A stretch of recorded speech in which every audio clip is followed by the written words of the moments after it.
You know the expression usually invoked in times of organizational or societal distress, we are all in the same boat. But in recent years, it's been corrected rather forcefully in the wake of recent global upheavals that exposed the extent of inequality in the world today. Increasingly, there's a coming to terms with the fact that we're not in the same boat. Rather, we are in the same storm, but in different boats. Some are riding it out in super yachts, while others are in rickety canoes with one oar. Income and wealth inequality has direct and negative consequences for global economic and social stability, and even impacts global security. That's why it is rightly front and center of the G20 agenda. Good evening, I'm Thula Sizwe Semelane. Welcome to this episode of G20 Focus. We're exactly 13 days from the G20 Leaders Summit, where global inequality will be among the issues taking center stage. The World Bank says South Africa is the most unequal country in the world. South Africa's Gini coefficient, a measure of economic inequality in a population used to represent income or wealth distribution, is around 0.63.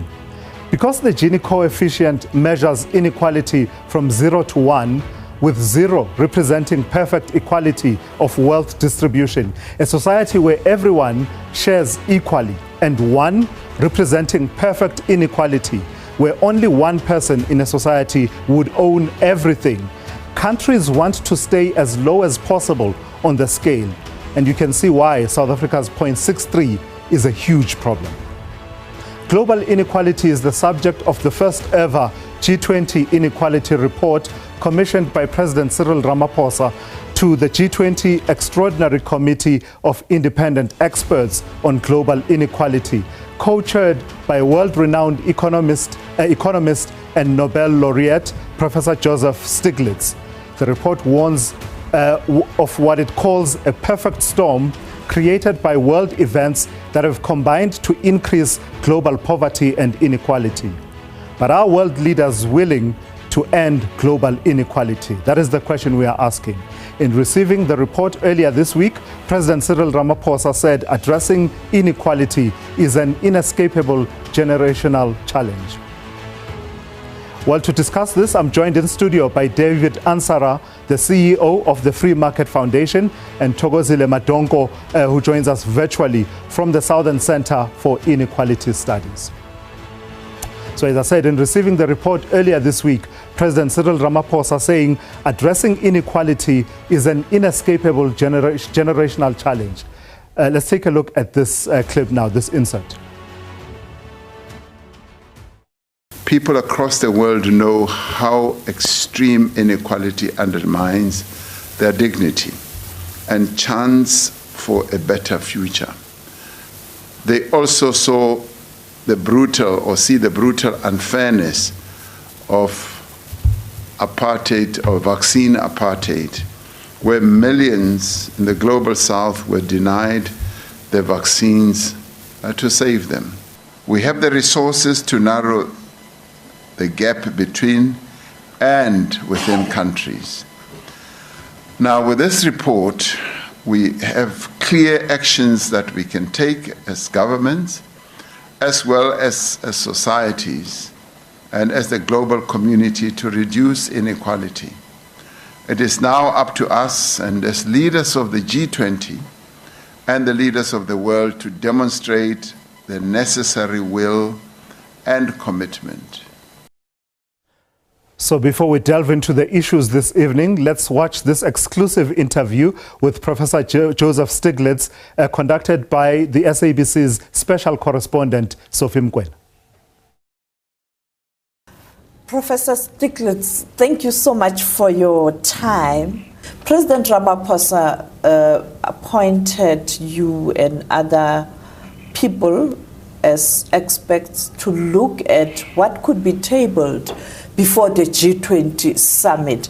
Before we get into some of these issues, can you take us through the work that you've done thus far? And what was the mandate? Yeah, the mandate was a very broad mandate to look at the inequalities that were evidently increasing in many dimensions around the world. Asked questions about what were they looking, what were the dimensions of them, what were the drivers, what caused them, what were the consequences. Our committee, for instance, argued that there were very negative economic consequences, but we were also, some of us, more worried about the political and social consequences. And then, importantly, what could be done about it? Not in terms of specific recommendations for any particular country, but were there things that could be done, and benefits and cost of each, and providing a menu for countries and international leaders to think about. So that was our broad mandate, and there are many, many dimensions. Some things have gotten, better. When we say we said there's an inequality crisis, but we also recognize that poverty globally is down, but that's mostly because of the success of China. China has brought down poverty by hundreds of millions of people. But if you look at what's happening at the top, more and more wealth, income is concentrated at the top. We're creating a plutocracy of wealth. Can you briefly tell us your definition of inequality? Well, as I say, we look at all the dimensions of inequality, income, wealth, health, access to justice, opportunity. They're all correlated, they're all related to each other, but they all have a life of their own to some extent. And you can some countries, even with a high level of income inequality, or wealth inequality, do better in health. Others do worse. U.S. does very, very poorly. But there's another aspect that we emphasize. A lot of people just take inequalities as a fact of life, and some people have more able than others. But we trace a lot of the inequalities to what we might call the economic rules of the game. If you allow monopolies, the owners of the monopolies get richer and richer at the expense of other people. And one of the arguments that we say why this should be on the G20 agenda, South Africa heading the G20 now, why it should be on the G20 is the international rules of the game also matter. The trade rules, the intellectual property rules, the financial rules, how the IMF, World Bank were operating. Transformation of this financial institution or system. Exactly. So it's how our whole global economic system works, plays into the determination of these inequalities. The issue of neoliberal policies, some people are saying that they are an impediment to what we are talking about, addressing inequality. What could be the best option in terms of addressing this inequality and, the skewed wealth enjoyed by the few? Well, there's no magic bullet. I believe very firmly that the doctrines of neoliberalism have contributed in many ways to the aggravation of inequalities. For instance, when you said, let markets operate on their own, don't try to interfere, we've had a number of consequences. One of them is a growth of monopoly power. It's more money at the top, but that more money at the top means they're charging higher prices, which is hurting people at the bottom. And one aspect that I think is particularly bad for our society is that today's monopolies are not just steel and tobacco or oil. They're things that are central to the functioning of our society. The tech companies, the monopolies in the media. And the media are the 21st century town hall, how we interact with each other, the narratives that are put forward. So the very wealthy have a disproportionate role in shaping how we see the world. And that perpetuates that kind of inequality. How serious is inequality if you were to break it down? I think it's become very, very serious. I think the aspect that I find most disturbing right now is the growth of the oligarchs at the top, the concentration of wealth at the top. And it's important not just because if we had it more equally distributed, we would not have the kind of problems of hunger, the fact that millions do not have an adequate education to live up, enable them to live up to their potential. Millions are suffering from inadequate health care. So all that wealth that goes to the top is being pulled away from the bottom and leading to these extreme deprivations. But that concentration in wealth is driving our politics and undermining our economics, because a lot of it is distortions in our economy caused by market power, market manipulation, not by normal workings of competitive markets, but by the abuse of market power in one way or another, exploitation in one way or another.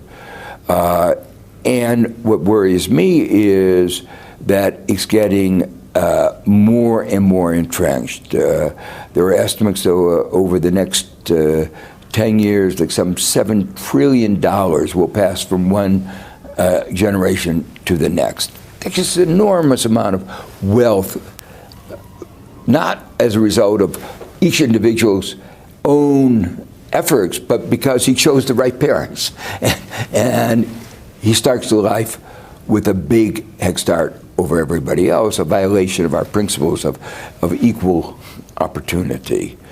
So to me, the depth of inequalities, today's inequalities, has become very worrisome.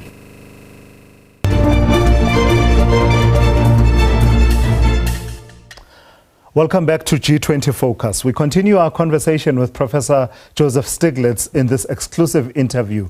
In this segment of the conversation, our colleague Sophie Mkwena asked him about his views on the proposed controversial imposition of a wealth tax on the rich to end global inequality. There's an understanding within the G20 member countries that there should be the wealth tax. But it's not binding. I mean, if something is not binding, clearly implementation will be problematic. How can President Ramaphosa push his counterparts within the G20 to ensure that this does happen?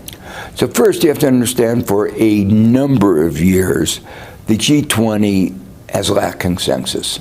It operates on consensus. But, with Russia, with now with the United States, denying climate change, and at the top of the global agenda is climate, you're not going to get consensus. That's the reality. And the leaders of the G20 have come to recognize that. So that means, how can you use the opportunity of being the leader of the G20 to advance a global agenda around which most of the world, but not everybody, agrees? And that's what your president is doing in a very, very thoughtful and I would say clever way. It's what President Lula did last year as in the presidency, and you see it bearing fruits. So what President Lula said is these are what we call plurilateral initiatives. You get the coalition of the willing. The people are willing to do that. And it was so obvious after the last pandemic that there was vaccine apartheid. You felt it here in South Africa. South Africa with India put forward a proposal for a vaccine waiver. It was absolutely necessary, and they refused at the WTO. But one aspect that was important was if we have another pandemic, Africa needs to have the production capacity. Latin America needs to have the production capacity. And that was an initiative that President Lula pushed, just like he pushed the wealth tax on super wealthy. So these are efforts that are going to be undertaken by groups and countries. I often put it in terms of what are the norms, the expectations of normal countries? Yes. Not everybody, but here are the... And what your president is doing now is saying the norms should be to create more equal societies. We all talk about it, but let's understand what's going on. And if we can understand it, we can then work together better to address it. So I have to say, I think it's a really important initiative. Let's look at the United States of America as the incoming G20. President Trump has been very clear that this agenda that was put forward by South Africa, supported mostly by developing countries and some of the wealthy nations, he is not for this agenda. What challenges lie ahead? Very clearly. I jokingly say President Trump wants to maximize inequality, whereas the rest of the world wants to get it down. That's why the design of the policy interventions has to be the coalition of the willing that goes beyond the G20, but is motivating most of the members of the G20. So the pandemic response, not every member of the G20 is participating in it, but most of them are, but countries that are not members of the G20 will be involved. I envisage this International Panel on Inequality is not a G20. It's created by the President of South Africa, or let me put it more, it's his legacy, but his leadership is getting the countries together, and I hope is obviously much broader than the G20. Your message to the leaders: you will not be there when they are talking behind closed doors. This is the moment to send a message based on your report in summary. Maybe two sentences. The first is that we face an inequality crisis like we face a climate crisis. Inequality has soared. The ways in which it's soared have been particularly pernicious for our societies.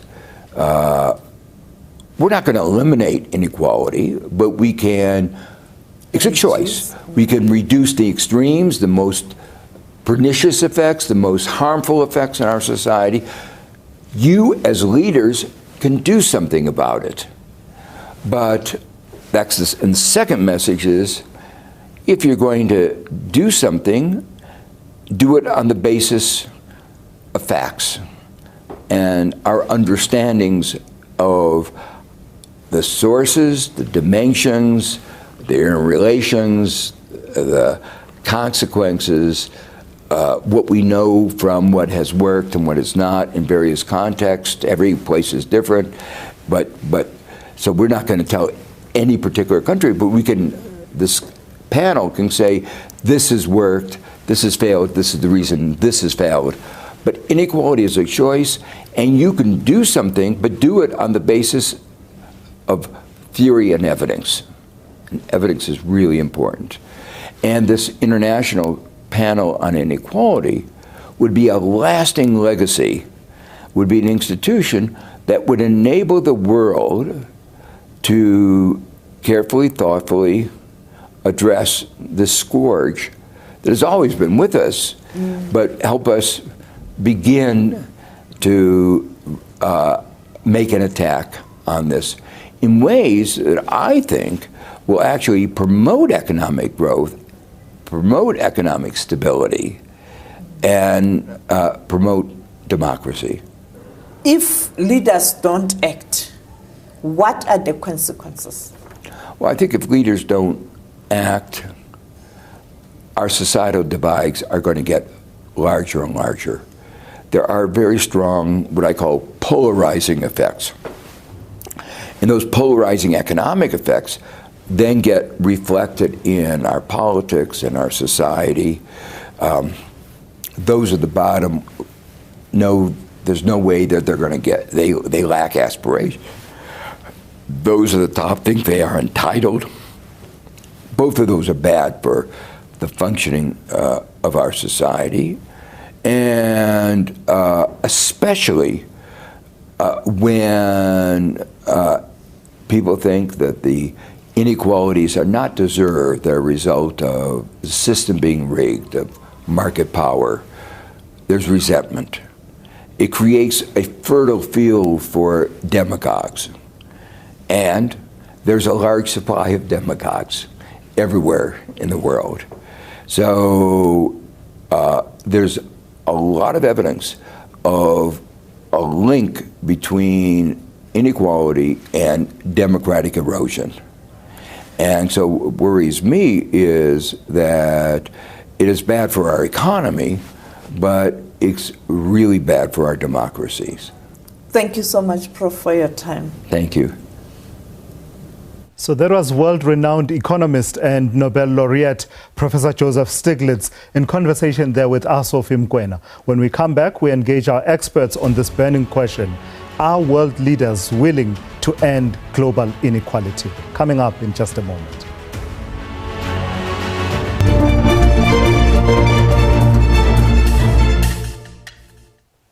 Welcome back to G20 Focus. So to discuss the question that we are asking this evening, I'm joined in studio by David Ansara, the CEO of the Free Market Foundation, as well as Thokozile Madonko from the Southern Center for Inequality Studies. But we thought before we get into the conversation, let's show you a global picture of those countries with the highest wealth per person, wealth distribution per person. Right at the top there is Switzerland with $687,000 on average, just the average person in terms of their own wealth. The United States follows immediately after that, and Hong Kong, the territory of Hong Kong, as you see, all the way coming down, all the way to Taiwan. So that's the global picture. But we also wanted you to, just for further perspective, when we're talking about inequality, we're talking about income inequality and wealth inequality. And in many instances, we're talking about the gap between the wealthy and the poor. So we wanted to show you the number of dollar millionaires, everyday dollar millionaires on the African continent. And that picture looks like this. South Africa has 41,000 dollar millionaires on the continent. Egypt, 14,800. Morocco, Nigeria, Kenya. So those are the countries that lead in terms of dollar millionaires. And you juxtapose that naturally with people who are barely scraping by to eke out a living on a daily basis. So let's pick up the conversation. Let me start with you, David, in studio. We watched an insert, that conversation with Professor Stiglitz and these figures that we are seeing. When we say global inequality, what in your assessment do we mean by that, and how bad is that problem at the moment? Well, I respectfully disagree with Professor Stiglitz's assessment. I actually think that inequality is perhaps not as bad as people make it out to be. I think what is a problem in economics when we have these discussions is, and that's the variable that we should be focusing on, is what is the state of poverty. So the difference between the poor and the rich, I'm less concerned about than the fact that there are many, many poor people in the world, and particularly here in South Africa, we have a very high unemployment rate, 32% on the narrow definition, and 29 million people dependent on social income grants. I think that's a very unfortunate statistic, because that means that there's a lot of dependency on the state. And so I think that we need to be encouraging people to create more wealth rather than redistributing wealth. And how you do that is through free markets. Free enterprise is the great driver of human prosperity. And we've seen that throughout history, in recent history. You could almost think of it as a great enrichment. Over the last 200 years, the size of the global economy has increased 100-fold. There's been a massive increase in global wealth. Absolute poverty has also declined. In about the 1820s, about 90% of the entire world was living in absolute poverty. There you had extreme levels of inequality. Right. But today, the number of people living in extreme poverty is only about 10%. I mean, that's 10% more than what we should have. But if we continue to embrace openness, free trade is very important. Globalization has really included a lot of people who are on the margins of the global economy into productive activity. And if we let people pursue the profit motive, profit and loss, by the way, then they can, through following their own incentives of the market, they can improve their circumstances. You said it very nicely, set it up very nicely for me to take it to Thokozile Madonko. Thokozile, to the extent that you can, just in your own words, capture your sense of the gravity of the problem of inequality. But I do suppose that you will also, in the same vein, be wanting to respond to some of what you've heard from David. Thank you, and good evening to the viewers. I think it's very interesting that David has set up a kind of contra-argument to Professor Stiglitz's point, which is that let's not focus on inequality, let's focus on poverty. But I want to say, well, where does this poverty come from?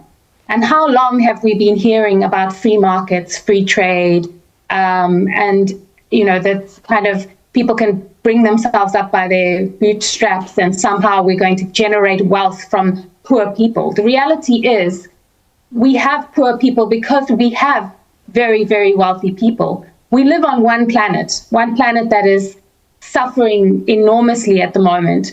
And due to climate crises, due to inequality, due to poverty, unemployment, and due to very skewed economic policies that David is referring to, which is about pushing the neoliberal agenda around private enterprise,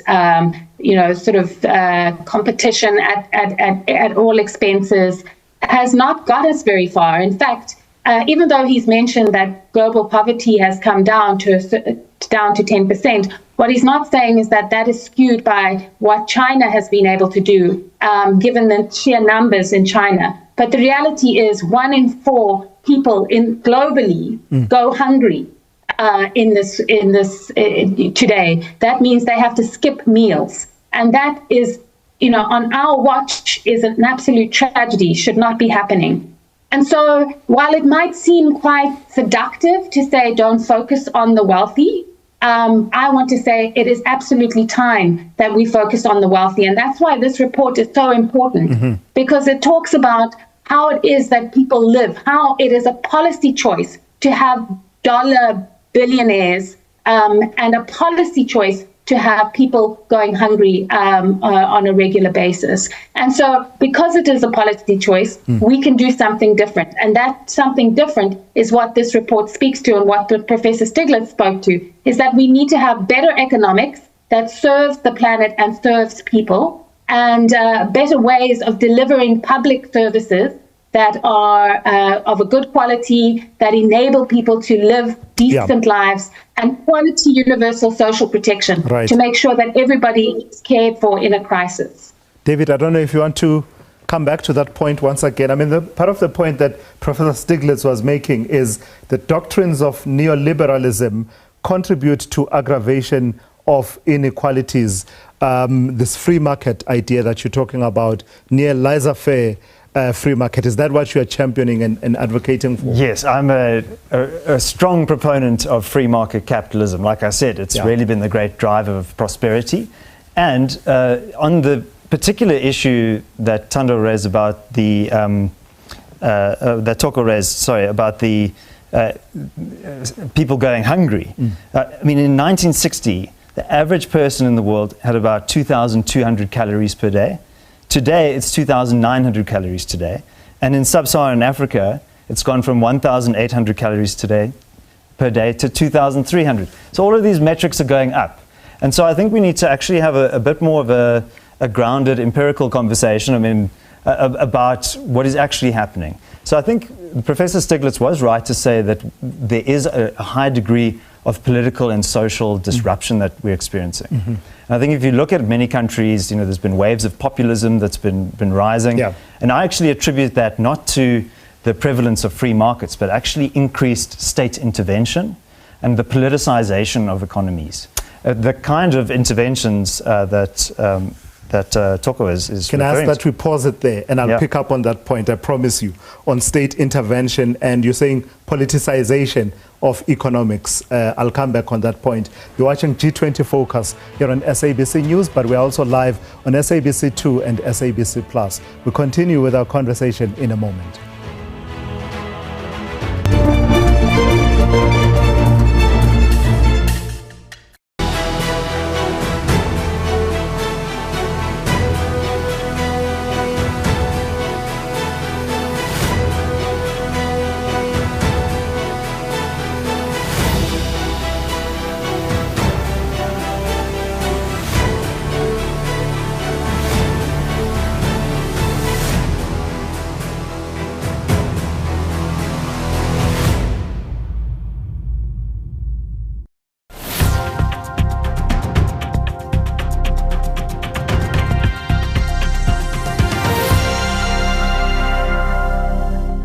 Our editorial guidelines are anchored on independence and impartiality.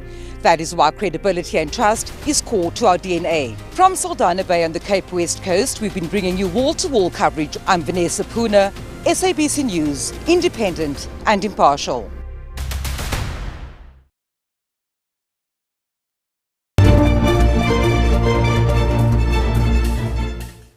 Welcome back. This is G20 Focus. We continue our conversation with David Ansara as well as Thokozile Madonko. David, just before the break, you were making the point about state intervention in the economy and what you called politicization of the economy. The flip side of that though, David, people like Professor Stiglitz would point to the oligarchs, emergence of oligarchs, if left unchecked, if neoliberalism and those policies are left unchecked, as well as monopolies and some of the excesses of monopolies. What do you say to that? So on the point of monopolies, I mean, down here in South Africa, we have a number of monopolies, and they are state-owned monopolies. Eskom, Transnet, you name it. There's lots of state-owned enterprises.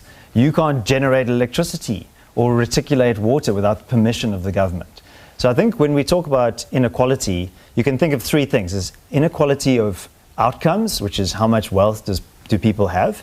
There's inequality of opportunity, but then there's also inequality of permission. And I think it's that third one. This is what Deirdre McCloskey, another economist, has highlighted. That you actually need to give people, you need to remove barriers to opportunity.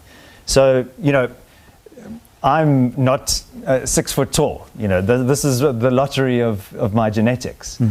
As much as I practice basketball, I could never play in the NBA. So that is just an unfortunate aspect of life, right? But I think it's important when you look at, do people have a fair shot? And I think that's very important. And I think, just to get back, what we're seeing is a lot of governments trying to intervene to create economic outcomes, but actually creating a lot of secondary effects that are highly negative. I mean, the Professor Stiglitz referred to a wealth tax. They're doing that in the United Kingdom at the moment, and it's creating capital flight. Capital goes where capital is treated best. And I think it's very important that here in South Africa, we say we are open to the rest of the world. We want, your graphic said there were $41,000 millionaires in South Africa. We need to double that. Poor people benefit from the presence of rich people. That's why people go and work in Dubai. That's why people go work in Hong Kong, because these are open, pro-market jurisdictions that generate wealth. I see Thokozile shaking her head vigorously. Thokozile, talk to that point and the point about state intervention. Should we be leaving these markets and the economy without state intervention? Basically, let the markets play themselves out. We need more dollar millionaires. People go where the wealthy are, and where the wealthy are, opportunities are created, is what David is saying. So, I mean, I'm a little bit disappointed. I don't think David has really engaged with the report that Professor Stiglitz headed, because there is loads of state intervention. And that state intervention enables the creation of the $41,000 millionaires that we have in South Africa, but the billionaires globally, because this is a G20 conversation as well. So when we're talking about requiring the state to enable the ease of business, or for companies to be able to become monopolies, like Professor Stiglitz was mentioning in the insert, is precisely done by state intervention. And so what he is not really saying is that under a free market, neoliberal world, you still have the state. But what you also have is huge amounts of defense spending, because rich people tend to be very insecure, and because they create large amounts of poor people. So he can talk averages and say, on average, people are getting X amount of calories. But that doesn't tell you about what it actually means for the median person, which is that, we're talking about 2.3 billion people starving, or going hungry, going without food. So we have to be very clear that we can either have state intervention that is good economics and good policy and good democracy, or we can have what he is in favor of, which is the withdrawal of the ability of the state to, one, be active in the economy. So his kind of laissez-faire is not doing us very well, and it has done very poorly for the planet. And then secondly, it's important that we remember that it's not just everyone who bears the cost of what he's proposing. It is predominantly women and poor women who live in rural areas. So we also have to be quite clear about who we are talking about when we're saying poor people benefit from the rich. Who are these people that benefit from the rich? Because the reality is 2.3 billion people are going hungry and having to skip meals globally. And we don't need to have this kind of wealth inequality. And also, lastly, I just want to point out that there's no real empirical evidence that there is capital flight because of a wealth tax. It's very, very difficult for very, very wealthy people to move their assets. For example, if you own a wine farm in Stellenbosch, either you sell it and we get the tax anyway from the sale, or you have to try and uproot your whole wine farm, or and move it with you to wherever you're going. So wealthy people have assets that are very hard to move, factories, land. So they can move their paintings, their yachts, their airplanes, but it's much harder to move finance, and we would tax it anyway if they were to leave. So it's a bit of a myth to say there's going to be capital flight. But what we do need, though, which is a real point that David is raising, is we need international tax agreements that enables us to tax everybody at a bare minimum, that enables that prevention of the race to the bottom. Because the reality is we need to do something fast and quick about our existential crisis around climate change. And we need to be able to redistribute wealth in a way that benefits everyone, not just the few. All right. I think let me pause there for a moment. In a moment when I come back, David, I'd like for us to move the conversation and perhaps be more global about it, and sort of have the conversation at the level of the G20, and perhaps cite examples where great progress has been made in reducing poverty and inequality, and perhaps start moving in that direction. So we'll have that conversation in a moment. Do stay with us.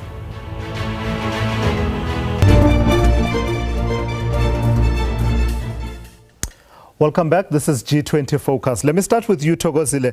Let me pose the central question of the show with the G20 leaders coming and the significance of the G20 in terms of the countries and economies that it represents. When we pose the question, are world leaders willing to address, to end global inequality? What would be your best answer, taking into account the practices of G20 countries and perhaps some examples where there's been interventions that have had the effect of reducing poverty and inequality? I think it's a mixed bag, to be honest, and more research definitely has to be done. And I think we are pulling in multiple directions from a leadership perspective. And partly this is ideological, it's political, it's the legacies of the neoliberal move turn from the 1980s, in which many countries are now grappling with how to provide services to their populations, but to do so in a way that enables this extreme wealth, or continues this extreme wealth. And so the beauty of it is that we've had leadership from a number of countries, Brazil being the most recent, to say that something has to be done about poverty and inequality. I don't want to skip the fact that this conversation has to take place within the context of climate change. And so there are many countries like France, like the UK, like those within the OECD, that have been looking at wealth taxes, that have been looking at trying to, even in Switzerland, for example, they've looked at capping executive pay. So trying to get a situation where workers get fairer wages. So the wage gap between the highest earner in a company versus the lowest earner is not that wide, because that has grown over time. Also to start looking at how to increase innovative ways of taxing finance, so on financial transactions. So there's been a number of mechanisms in place to try and see how we can redistribute public wealth again, because a point that I think is often forgotten when it comes to talking about extreme wealth is that wealth is gained on the back of workers, of people as well, and also from the planet. Right. And so it is public wealth. It is not an individual, I woke up this morning and I'm a billionaire. The sad thing is that what happens is the billionaires are passing it on to their children, which then means that then gets exacerbated. So you have intergenerational inequality in that perpetuity seems to appear that they have naturally, that they've naturally gained this wealth. All right, David. So sorry about that, Thokozile. I do need to give David an opportunity to talk to the direct question that we are asking within the context of the G20. Are world leaders willing? Does the political will exist to end global inequality? Well, I agree that the G20 is very fragmented and has different interests. And I think it goes to the heart of the G20 itself. Like, what is it really for? And it was formed in the wake of the global financial crisis, which many people said was, this was the zenith of free market capitalism and showing all of the faults of it. But actually what it was, that global financial crisis was governments providing implicit guarantees to financial institutions, which incentivized them to take huge risks. And then when they failed, the government then came with taxpayer money to bail them out. And I actually think that was a negative thing to do, because that creates a moral hazard. And so I would say, under those circumstances, capitalism is about profit, but also loss. Risk-taking entrepreneurs must have skin in the game, and we must reduce the role of the government. So that includes across the board. Governments today, and The Economist wrote about this very recently in its special report, are incredibly over-indebted. South Africa has a debt-to-GDP ratio of 80% and rising. The United States has a $37 trillion deficit. Okay? So we need to cut back on state spending. We need to stop with social entitlements and also big grandiose projects like the national health insurance, which will be massively But don't those damaging to our health complement, system. David, don't those complement the work being done on the incomes side? So, for example, in South Africa, you're seeing this trend, especially for JSE-listed companies publishing the earnings even before the amendments to the Companies Act come into effect, but also putting earnings floors such that in our company no one is to earn beneath this. Doesn't that necessarily need to be complemented by a social wage of some sort if we are to lift people out of poverty? The wage is a function of supply and demand. Workers, even low-skilled workers, have something that businesses need in order to improve their productivity and their overall production. It is a contract between consenting parties. If you have the government coming in and saying, you need a national minimum wage, what you're effectively saying to those many millions of poor people is we are preventing you from working. You're not allowed to work. And that is consigning them to a life of misery and poverty. So I say scrap the minimum wage, let the free market enter the labor market, reduce all of these restrictions on Labor Relations Act, the National Minimum Wage Act, the Basic Conditions of Employment Act. We have an unemployment crisis in South Africa. You want to talk about unemployment, inequality? That's the big drivers, the labor regulatory framework in this country. And it's a function of the increased power of the trade unions here. So we need a job seekers exemption certificate. Yeah, we need to cut back the role. But you didn't talk to the balance, and I'm completely out of time. You didn't talk to the balance between interventions on the income side as well as the social wage, which is what I say don't intervene on the income side. Let the market drive that. But because of time, we didn't get to you talking to the social wage, because I was saying combined interventions on the income side plus the social wage lift people out of poverty. The only way to lift yourself out of poverty is to generate new value. No government's going to do it for you. All right. You're not going to redistribute your way to wealth. You have to generate new wealth. Okay, fascinating discussion. I'm completely out of time. Thank you for coming through. David Ansara is the CEO of the Free Market Foundation. We were also joined by Thokozile Madonko from the Southern Center for Inequality Studies. That's it for this week. Join us again next week when we look at South Africa's readiness to host the G20 and whether it has done enough to lobby for its priority issues at the Leaders Summit. That coming up in the next week. Cheers.